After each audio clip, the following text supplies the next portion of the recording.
ओम नमस्ते मित्रों, भाइयों, बहनों, बुजुर्गों। आज मैं आपको हार्ट डिजीज, हृदय रोग संबंधी इसके लक्षण, कारण, उपचार, ये तीनों बातों की चर्चा करूंगा। 10 से 15 मिनट समय लगेंगे। यह गहरी बात है और इसको थोड़ा गहराई से समझने की जरूरत है, क्योंकि हृदय रहता बाईं तरफ है लेकिन कहता हमेशा सही बात, मतलब लेफ्ट रहता है लेकिन राइट कहता है। दूसरी बात क्या है कि हृदय बहुत ताकतवर है। इसमें 3 परत होते मोटे मोटे चमड़े के, और इतनी शक्तिशाली है कि यह आराम से 100, 150, 200 साल भी कोई जीना चाहे तो इस हृदय के साथ जी सकता है। लेकिन कई लापरवाही की वजह से, अनियमित जीवन स्टाइल की वजह से, जीवन शैली खराब, असंतुलित भोजन या फिर एक ही भोजन लगातार करना, व्यायाम की कमी, दवाओं का सेवन, प्रदूषण, तनाव, उसके बाद तली भुनी चीजें ज्यादा खाना, जल्दबाजी करना और बेमतलब का डिप्रेशन लेना, टेंशन लेना, इस सब वजहों से, और भी कई वजह हो सकता है। मोटापा भी, कोलेस्ट्रॉल भी एक वजह है। परिस्थितियां बस भी कुछ चीजें होती है। इस सब वजह से हृदय संबंधी अनेक रोग होते हैं, जिसमें 17-18 रोगों का तो नाम मैं आपको भी बता सकता हूं। एक तो होता है एंजाइना पेक्टोरिस, एक होता है कोरोनरी थ्रोम्बोसिस जिसको मायोकार्डियल इन्फेक्शन कहते हैं, एक होता है कि आर्टियोस्क्लेरोसिस मतलब रक्त नलिकाएं करी हो जाती है, एक पल्पिटेशन ऑफ हार्ट होता है, हृदय का धड़कन तेज हो जाता है, उसमें हृदकंप जिसको कंपन करता है, एक होता है इनलार्जमेंट ऑफ हार्ट, एक होता है कि पेरिडिटिस कहते हैं, मायोकार्डिटिस कहते हैं, इंडोकार्डिटिस, वाल्वुलर डिजीज कहते हैं, मांसपेशियों का फैल जाना, कई चीजें होती उसमें। Hypertrophy of the heart muscles, इस तरह धमनियों का फटना जिसको कहते हैं, और हृदय पेशी का चर्बी का अब विकास कहते हैं, मतलब फैटी डिजेनेशन। कई प्रकार के ऐसे रोग हैं जो इसमें अगर मैं विश्लेषण करता रहूंगा तो एक एक में 5-5 मिनट समय लगेंगे, इसलिए मैं थोड़े में कह के आगे आपको बढ़ जाता हूं। ओके, इसी तरह जो कहते हैं इरेगुलर हार्ट बीट होता है, फिर क्या होता है, टैकीकार्डिक होता है, स्लो हार्ट बीट होता है, थ्रोम्बोसिस होता है, इसमें तो रिमेटिक हार्ट डिजीज भी होते हैं। इस प्रकार 17-18 टाइप के तो हार्ट डिजीज मैंने ही बताया, इसके अलावा भी होता है। यह कई, मतलब यूं समझे कई प्रकार के, लेकिन मोटे तौर पे जितने भी हृदय रोग हैं उसमें कई लक्षण मैं आपको समझा देता हूं कि अधिकतर पसीना आता है और धड़कन का एहसास होता है इस एरिया में, कंधे पे या बाजू में, कई बार दाहिनी तरफ भी दर्द होने लगता है, और ज्यादा काम करने सांस फूलता है, सफोकेशन, यहाँ पे घुटन महसूस होता है, और गैस बनता है, जी मिचलाता है, कई प्रकार के, जैसे बार बार आपको मल मूत्र विसर्जन का सेंसेशन तो आता है लेकिन होता नहीं है। इसी तरह हृदय के यदि पे यहाँ पे बहुत तेज धड़कन हो जाए, पसीना पसीना हो जाए, तो समझ लेना चाहिए कि हार्ट अटैक की पहली चेतावनी आपको मिल गई।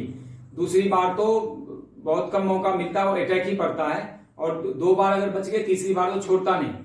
तो कभी कभी ऐसा भी होता है कि व्यक्ति का हृदय रोगग्रस्त हो जाता है तो उसके लक्षणों का एहसास नहीं होता, कई बार ऐसा होता है। लेकिन दिल की बीमारी, कोई भी दिल की बीमारी हो, शुरू होने से पहले हार्ट 3-4 महीना पहले, कई बार तो 1-2 वर्ष पहले से इंडिकेशन देना शुरू कर देता है कि वो खराब हो रहा है या फिर उसमें दिक्कतें हो रही है। और खासकर जिनको बीपी है और शुगर है, ये दोनों में कोई भी डिजीज है, वह दरअसल हृदय के रोगी ही हैं। इसी तरह एक और आप समझ लें कि जो दमा के रोगी, दरअसल वो भी हृदय रोगी हैं। तो बीपी, शुगर, अस्थमा और हृदय रोग, यह सब एक ही रोग के अलग अलग नाम हैं, यह सब एक ही रोग है। तो जो हृदयघात होता है, हार्ट अटैक होता है, उसमें छाती में बहुत तेज दर्द होता है और छाती के बीच से उठता है, बाएं में फैलते हुए पूरा गर्दन की तरफ चला जाता है, और कई बार दोनों कंधों में दर्द होने लगता है, कभी कभी जल्दी चला जाता है, कई बार कई घंटों तक रहता है। यह सब उसका एक मोटे तौर पे लक्षण मैंने समझाया। अब उसका कुछ जांच है, हृदय रोग की जांच के लिए इसमें जो परीक्षण किए जाते हैं, मेडिकल टेस्ट, उसमें कुछ चीजें मैं आपको समझाना चाहता हूं। इसमें रक्तचाप और हृदय गति मेनली चेक होता है।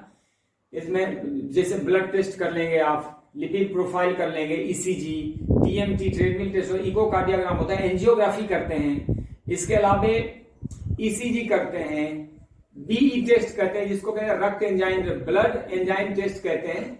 इससे ब्लड एंजाइम टेस्ट और ईसीजी, इससे हृदय रोग या हार्ट अटैक होने के निश्चय की जांच की जाती है कि सच में हार्ट अटैक हुआ था या नहीं हुआ था। यह कुछ टेस्ट हैं। ओके, इनमें से जो कुछ है कि एलजीपीटी, सीपीके, सीपीकेएमबी या फिर एलडीएच, एसजीओटी, ये सब जो अलग अलग नाम है इसके, इससे ज्यादा आपको जानने की जरूरत नहीं है। मोटे तौर पे इसका कारण समझना ज्यादा इंपॉर्टेंट है। रक्त में सामान्य से अधिक कोलेस्ट्रॉल, ट्राइग्लिसराइड इत्यादि हो जाना, धूम्रपान, तंबाकू, नशा, मांस, मदिरा, गलत आहार विहार, भोजन में फैट बहुत अधिक खाना या फिर न्यूट्रिशन की भारी कमी होना, फाइबर की बहुत कमी हो जाने, रस की कमी होना, भोजन में ठोस चीजें अधिक खाना, इसके अलावे फास्ट फूड ज्यादा लोग खाते पीते हैं, तो खान पान संबंधी, इस वक्त थकान होगा, क्रोध हो गया, अपूर्ण निद्रा, यदि नींद पूरा नहीं होता है, हड़बड़ी करना, किसी चीज काम में बहुत जल्दी मचाना, या डायबिटीज, ब्लड प्रेशर हो जाना, अस्थमा हो जाना, मोटापा, गठिया, इस प्रकार के जितने रोग हैं यह सब हृदय रोग के ही कारण है। और ये हो गया, हृदय रोग ऑलरेडी है लेकिन छुपा हुआ है। कई बार कैल्शियम और विटामिन डी का आपस में एब्जॉर्प्शन सही नहीं होता, कई बार कैल्शियम वगैरह लोग बहुत ज्यादा टेबलेट्स लोग खा लेते, उससे भी हार्ट डिजीज हो जाता है। लेकिन एक बहुत बड़ा फैक्टर जो मैं आपको बताने जा रहा हूं वह है गैस्ट्रिक। हार्ट अटैक के जितने केस पाए जाते हैं उसमें बहुत बड़ा एक भाग होता है गैस्ट्रिक, क्योंकि गैस क्या करता है, हृदय के आसपास के जो एरिया है उसमें ढेर सारा वायु भर के हृदय के फंक्शन को प्रभावित करता है, और जिसकी वजह से भारी समस्या आती हार्ट को फंक्शन करने में, खून सप्लाई करने में। ओके, ठीक है, इसमें क्या है कि ये तो कारण हो गया। अब मैं आपको उपचार बताने जा रहा हूं। दरअसल सर्वप्रथम तो इन कारणों को दूर करना चाहिए, कारणों से बचना चाहिए। हृदय रोग के लिए सबसे अच्छा है कम भोजन और उपवास। जितना कम खाएंगे उतना जल्दी हृदय रोग ठीक होता है। और उपवास करें तो सोने पे सुहागा है। भोजन में ढेर सारे फल, सलाद, हरी सब्जियां या साग पत्ते की चटनियां या उसका जूस, अंकुरित आहार, थोड़ा चना मूंग ये सब भिगो के लेना, और खासकर जो रस वाले फल हैं, अंगूर हो गया, संतरा हो गया, आम हो गया, लीची हो गया, यह सब विशेष रूप से फायदेमंद है। सेब हो गया, टमाटर हो गया, अनार हो गया, ककड़ी हो गया, खीरा हो गया, प्याज लहसुन हो गया, ये सब भी बहुत ही लाभकारी है। पशु के दूध से बचना चाहिए। पशु जनित दूध की बजाय सोयाबीन या तिल का दूध सेवन करना चाहिए। नारियल का पानी पीना, गन्ने का रस पीना, या फिर आप चाहे तो नींबू शहद पानी का प्रयोग करना बहुत ही अच्छा होता है। इसके अलावा गाजर, चुकंदर, सलगम, पालक, टमाटर, खीरा, ककड़ी, ये सब का जूस, 1 गिलास जूस तो बहुत ही जरूरी, बहुत ही। अंगूर, आम तो हृदय रोग के लिए टॉनिक है। सेव, 1-2 सेव का सेवन करना बहुत अच्छा है, लेकिन समय समय पे आहार परिवर्तित होना चाहिए, लगातार कुछ भी नहीं करना चाहिए। विटामिन बी कोलेस्ट्रॉल को नियमित करते हैं, इसलिए विटामिन बी वाली चीज का है। विटामिन बी होता है छिलकों में, खासकर दाल के छिलके, अन्न के छिलके, चोकर सहित आटे की रोटी, मिक्स अनाज का दलिया और छिलके सहित दाल, सब्जी जो खाएं छिलके सहित खाएं। कैल्शियम की पूर्ति के लिए नारियल, अगर नहीं लेना चाहते नारियल, मान लो थोड़ा सा दिक्कत है, तो उसमें सबसे अच्छा होता है तिल या मूंगफली। थोड़ा सा मूंगफली को भिगो के उसको चला दें और उसको पानी मिला के छान के थोड़ा शहद वहद मिला के पी सकते हैं गुड़ के साथ। मेथी और काला चना रात में भिगो सकते हैं और भिगो के उसका पानी पिए। मेथी काला चना दोनों खाएं भी। लौकी के रस में नींबू का रस डाल के सेवन करने से बहुत लाभकारी होता है। पान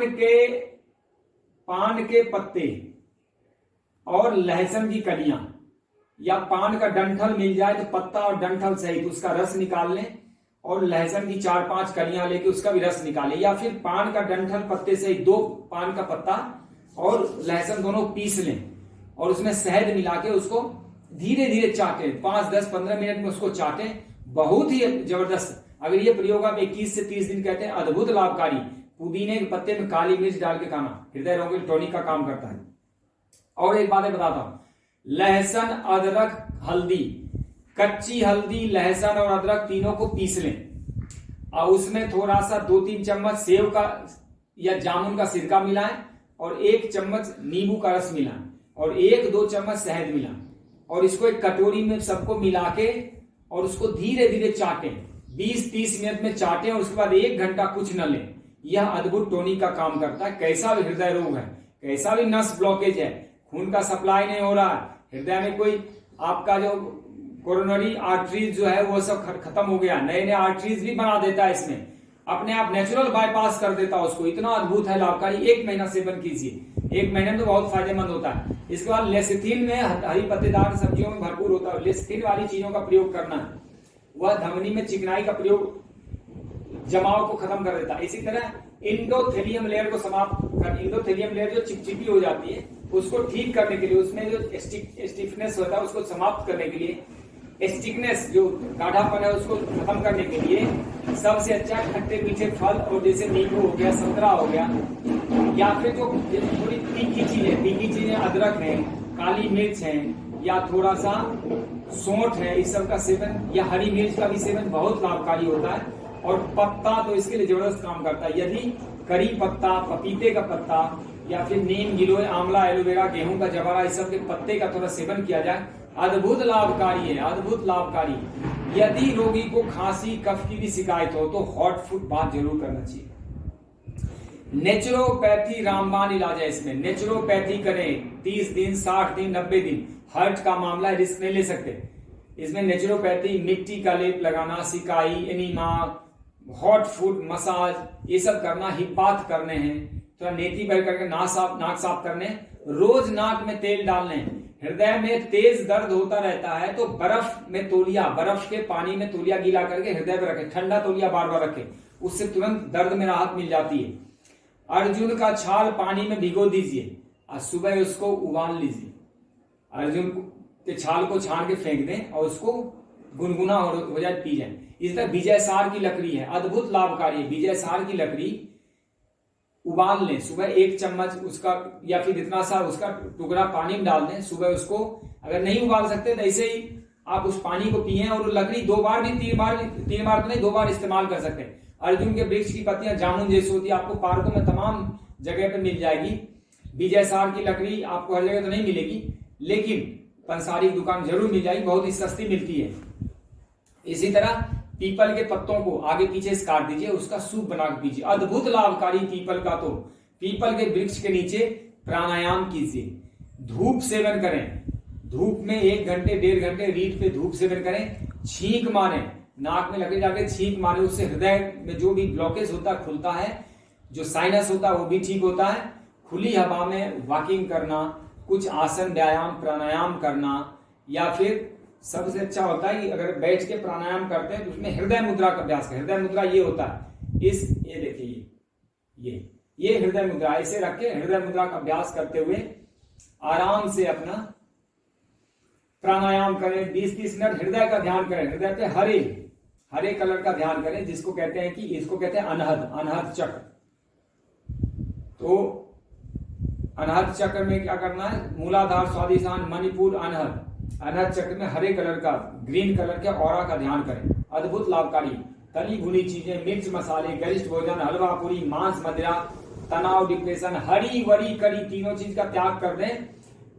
जो तल भून के खाते हैं, अननेचुरल लाइफ स्टाइल, खूब फल, सलाद, सब्जी खाइए और गैप करें खाने में। एक बार भोजन कर लिया 6-8 घंटे, जब तक फिर दोबारा भूख न लगे, गैप करते चलाएं, तुरंत कुछ ना करें।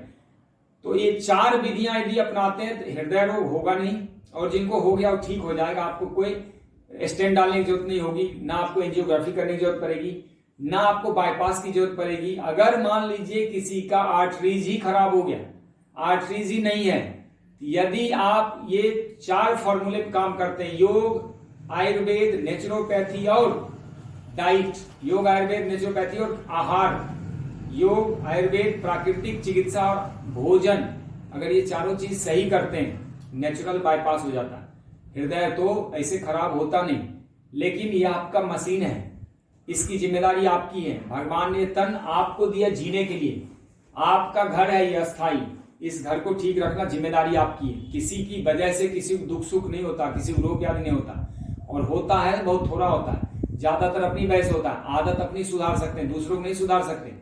अपनी आदत सुधारें, प्रकृति की शरण में जाएं और इसके माध्यम से अपने हृदय को और अपने जीवन को अच्छा बनाएं, क्योंकि यह एक बार स्वास्थ्य चला गया ना, जीवन चला गया, रीटेक का मौका नहीं मिलता। हार्ट अटैक एक बार आ गया और एक बार बच गए तो दोबारा शायद बचने का मौका ना दें, इसलिए इसको रीटेक का मौका ना दें। ये पिक्चर नहीं जो रीटेक कर लेंगे फिर से बना लेंगे।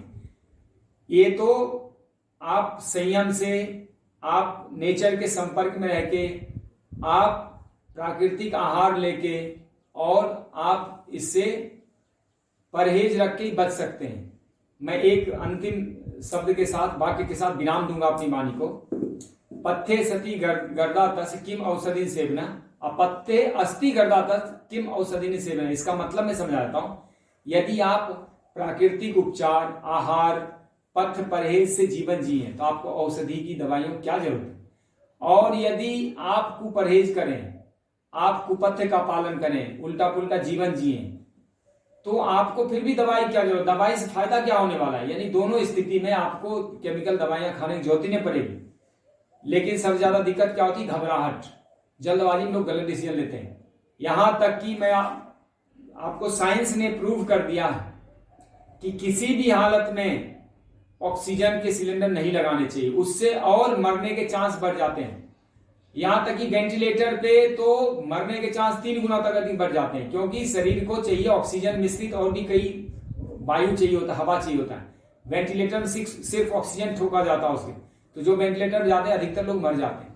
तो नेचर के संपर्क में नेचुरल हवा लीजिए, नेचुरल धूप लें, नेचुरल पानी पिए, नेचुरल आहार ले लीजिए, नेचुरल मिट्टी के संपर्क 20-25 मिनट या 15 मिनट रोज मिट्टी के संपर्क में भी आपका पैर आना चाहिए। आजकल चप्पल जूते पे रहते हैं, ज्यादातर प्राकृतिक शरण नहीं। तो ये नकली जीवन शैली, ये वेंटिलेटर, ये हॉस्पिटल, ये दवाई, ये डॉक्टर, ये मेडिकल टेस्ट, यह सब बेकार है यदि आप स्वास्थ्य को थोड़ा मेंटेन करते हैं। अब चूंकि लोग मेंटेन नहीं करते या जानते नहीं और झूठ ही सुनते हैं, झूठ ही बेचते हैं, तो ये सब मेडिकल टेस्ट के नाम पे वो ठगे जाते हैं और जीवन बर्बाद करते हैं, समय पैसे खराब करते हैं। मैं चाहता हूं कि देश का स्वास्थ्य बचे, देश की संपत्ति बचे, और वह संपत्ति शिक्षा में और नेचर को बढ़ावा देने में, जीवन को शतायु बनाने में, जीवन को और सुखमय बनाने में, शांतिमय बनाने में उस धन का उपयोग हो। यदि मानव जीवन सुखमय हो गया, स्वास्थ्य उसको मिल गया, तो वह जो बची हुई शक्ति और धन उसको जीवन को और अच्छा बनाने में, नए नए चीजों का रिसर्च करने में लगाएगा। और नहीं तो सारा जिंदगी रोटी पानी, दवाई और दारू में उलझा जीवन को बर्बाद करेगा। 50-60 साल में तो मर ही जाते हैं, जीवन का उपयोग क्या होता है। तो धन्यवाद, ओम नमस्ते। मैं आपका कल्याण चाहता हूं। भारत माता की जय, जय हिंद।